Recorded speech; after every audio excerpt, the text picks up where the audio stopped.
반사에 대해서 설명할 건데요. 우리가 반사를 들어가기 전에 일단 우리가 그 일반적인 자극에 대한 반응에는 의식적인 반응과 그 다음에 무의식적인 반응이 있어요. 그래서 보통 의식적인 반응은 뭘로 나타나냐면 의식적인 반응은 주로 행동으로 나타나죠. 그러니까 우리 주변에서 여러분들이 일반적으로 하는 것들은 다 뭐다? 의식적인 행동이다. 즉 이거는 대뇌의 조절을 받아서 자극에 대해서 그러니까 본인이 생각을 하는 거죠.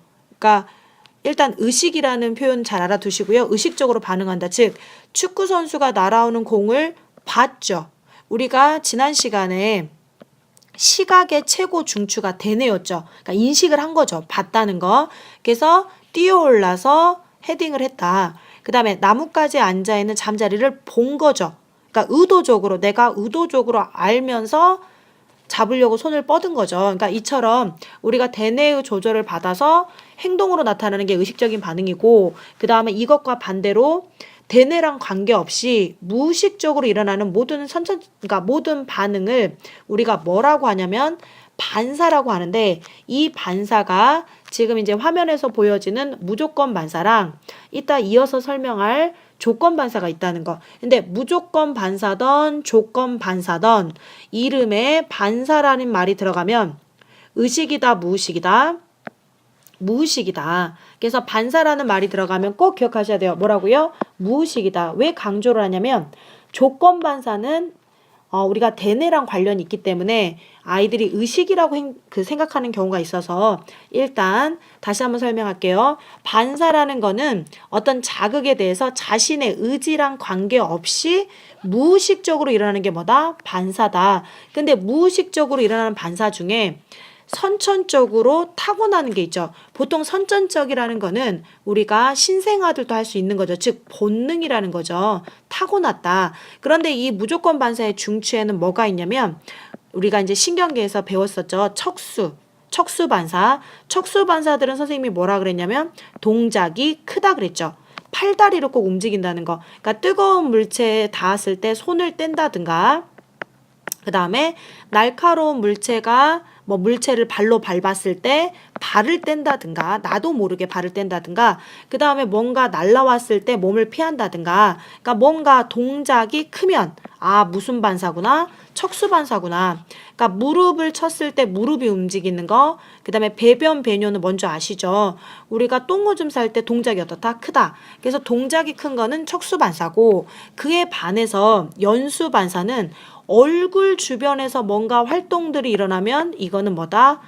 이거는 연수 반사구나. 그러면 얼굴 주변에서 우리가 침 흘리는 거, 그 다음에 눈물 흘리는 거, 그 다음에 재채기, 하품, 딸꾹질, 기침, 구토 전부 다 얼굴 주변에서 일어나는 건 무슨 반사다? 연수 반사다. 그럼 선생님 중간내 반사는 저희 학교에서는 안 했는데요. 그러니까 중등부 때는 중간내에 대해서 잘 안 하기도 하는데 이 중간내가 신경계에서 누구의 운동을 조절한다 그랬냐면 홍채를 조절한다 라고 했단 말이에요. 그런데 이 홍채가 움직임에 따라서 무엇이 조절되냐면 동공의 크기가 달라지는데 이게 누구랑 관련이 있다? 중간내 반사다. 그래서 요거 세 개 꼭 기억하셔야 됩니다. 무조건 반사는 뭐다?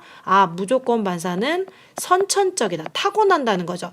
타고나기 때문에 즉 본능적이고 누구도 할 수 있다. 신생아들도 할 수 있는 게 우리가 무조건 반사다. 그러면 우리가 이 무조건 반사의 경로랑 의식적 반사의 경로를 한번 그림을 통해서 비교해 볼게요. 우리가 의식적인 반응 중에서 이제 행동을 하나 해볼게요. 보자. 뾰족한 물체에 찔렸을 때 아픔을 느끼고 손가락을 감싸지는 반응이다 라고 했죠. 그러면 우리가 자극의 경로를 보시면 자극, 감각기관, 우리가 감각기를 수용기라고도 한다 그랬죠. 그 다음에 자극을 받는 감각신경, 그 다음에 우리가 감각신경과 연합신경인 대뇌 있죠. 대뇌 사이에 연결 통로인 누굴 지나간다? 척수를 지나간다. 근데 우리가 척수를 지나갈 때는 지금 가로로 해놓은 이유가 일부 학교에서는 생략하기도 하고 넣기도 한다는 거 알아두시고요. 다시 한번 경로 다시 볼게요. 자극을 감각기관이 뭐해서? 받는다 그랬죠. 감각기관이 받아서 감각신경한테 주면 그거를 갖다가 대뇌가 뭐를 한다? 판단을 한다 그랬죠. 이 대뇌가 판단을 내려서 본인의 판단을 갖다가 운동기관한테 명령을 내리는 거죠. 지금 뾰족한 거에 찔렸으니 빨리 손가락을 감싸지어라. 그러면 그 명령이 통로인 척수를 지나서 운동신경으로 뭐가 된다? 전달이 되는 거죠.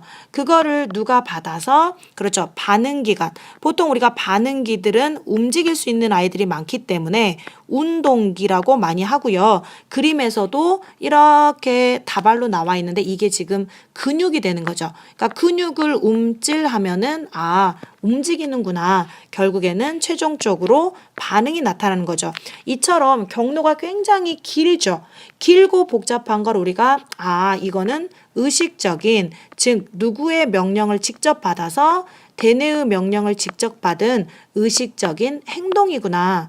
그에 반해서 무의식적인 행동인 반사 중에서 지금 쌤이 반사 중에서 우리가 무조건 반사에 대해서 설명을 하고 있는데요. 그 중에서도 우리가 여기 보시면은 무슨 반사가 나오냐면 뾰족한 물체, 똑같이 왼쪽처럼 똑같이 뾰족한 물체에 찔렸는데 아픔을 느끼기도 전에, 즉 나도 모르는 사이에 굉장히 빠르죠. 나도 모르는 사이에 손을 움츠린다. 이렇게 동작이 큰 거는 중추가 제가 누구라고요? 그렇죠. 척수반사라 그랬죠. 척수반사에서 이 그림 꼭 알아두셔야 되는데요. 이 그림이 시험에 출제가 잘 되고 이처럼 척수반사에서 이렇게 자극이 전달되는 이 경로를 세 글자로 뭐라고 하냐면 반사궁이라고 합니다. 반사궁. 반사궁이라고 한다. 그러면 이제 척수반사의 경로 한번 볼게요. 자극이 왔네요. 자극을 갖다가 뾰족한 게 찔렸어요. 그러면은 감각기관이 이제 뾰족한 거에 이제 찔린 거죠. 찔렸을 때 그게 감각신경이 그 자극을 받아서 척수한테 전달을 해주면 나도 모르게 운동신경으로 전달을 해서 운동기, 즉 반응기관이 반응을 하는 거죠. 그런데 우리가 왼쪽에서 보여지는 의식적인 행동에 비해서 이 무의식적인 반사궁의 경로를 보시면 경로가 굉장히 어떻다? 경로가 짧다. 경로가 짧다는 거는 굉장히 어떻다? 신속하다는 얘기죠. 신속하다는 얘기는 우리가 어떻다는 건가요? 아주 빠르게 우리 몸을 갖다가 보호하기 위한 목적이 바로 무조건 반사구나 라는 걸 알 수 있는 거죠. 그래서 요거 다시 한번 강조할게요. 우리가 무조건 반사 중에서도 우리가 이 척수 반사 경로가 지금 여기 그림에 보이는 이 부위가 척수거든요. 이 척수 반사가 조금 시험에 출제가 잘 된다는 거 알아주시고요.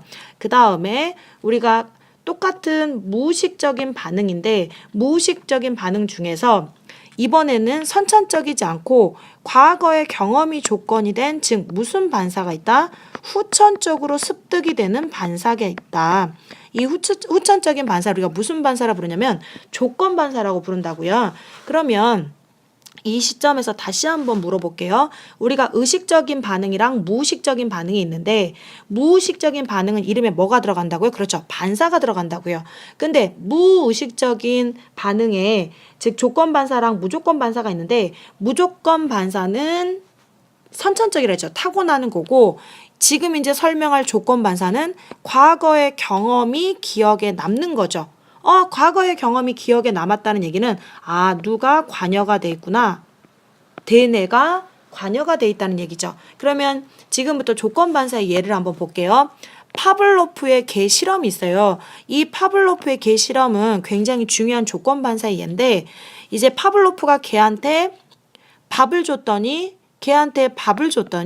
개가 침을 흘려요.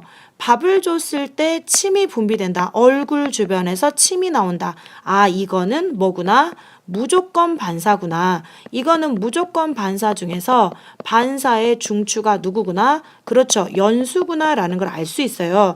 그런데 나중에 이 파블로프가 밥을 줄 때마다 어떤 행동들을 반복했냐면 밥을 줄 때마다 개한테 종소리를 들려줬어요. 그랬더니 이게 경험이 돼가지고, 그러니까 이 지금 밥을 줄 때마다 주인이 종을 치더라. 이게 경험이 된 거죠. 즉, 조건 반사를 이제 할 수 있는 여건이 된 거예요. 그래서 나중에 이 개한테 밥을 주지 않고 종소리만 들려줬더니 개한테서 무슨 일이 일어나냐면 개가 침을 뚝뚝뚝 흘리는 거죠. 아, 우리 주인은 종 칠 때 밥을 주더라. 즉, 이 개한테는 이게 뭐가 된가요? 경험이 된 거죠. 즉, 조건 반사라고 합니다. 이런 경우를.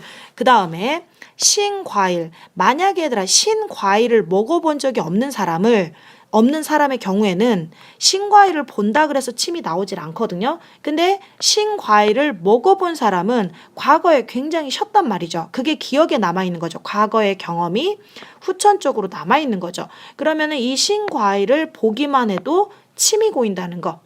그 다음에 엄청 맛있는 피자를 봤어요. 너무 배가 너무 고픈 상태에서 피자를 먹은 게 아니라 눈으로 보기만 했는데 침이 뚝뚝뚝 나온다. 이런 게 다 뭐라고요? 아, 이런 게 조건 반사구나. 그러면 조건 반사의 경로를 한번 볼게요. 똑같죠? 감각기관에서 자극을 감각신경이 자극을 뭐해서 받아서 그 다음에 대뇌가 이거를 뭐를 하고 있는 거죠? 그쵸? 과거의 경험이 대뇌에 기억이 돼 있고 그걸 갖다가 전달을 받긴 했는데 이게 이제 반응으로 나타나는 게 대뇌랑은 또 다른 내용이죠. 왜냐면은 대뇌가 기억은 하고 있지만 침이 나오는 거는 대뇌랑 관련이 없는 내용이다. 지금 여기까지 설명한 내용이 반사에 대한 설명입니다.